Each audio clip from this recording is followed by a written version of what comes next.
আসসালামু আলাইকুম প্রিয় ভাই বোন বন্ধুগণ, আশা করি সকলেই ভালো আছেন।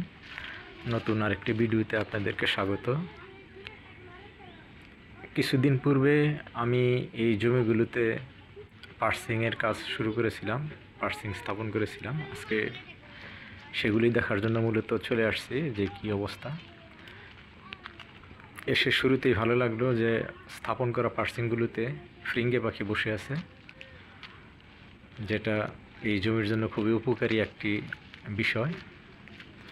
আপনারা লক্ষ্য করলেই দেখতে পারবেন যে একটু বসার জায়গা পেলেই পাখিগুলো সেখানে বসে ক্ষতিকর পোকা মাকড় খেয়ে থাকে, যার কারণে আসলেই এই পার্সিং বা জিংলাগুলো স্থাপন করা হয়। গত কয়েকদিন ধরে আবহাওয়াটা ভালো না, একদম মেঘলা মেঘলা, প্রচুর বৃষ্টি হচ্ছে।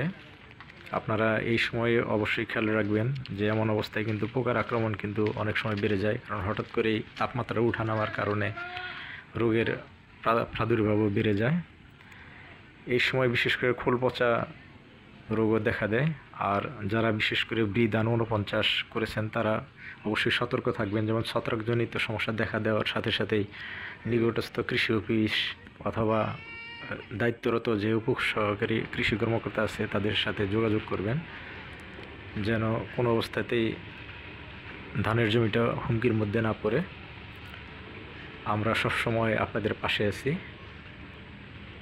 আমরা চেষ্টা করি সবসময় আপনাদের সহযোগিতা করার জন্য, তথ্য দিয়ে প্লাস কী ব্যবস্থা গ্রহণ করতে হবে সেটা আপনাদেরকে জানানোর চেষ্টা করি।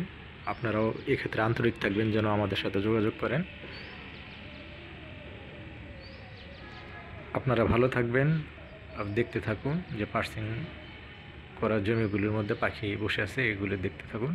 নতুন আরেকটি ভিডিওতে আপনাদের সাথে আবার দেখা হবে। সেই পর্যন্ত আল্লাহ হাফেজ।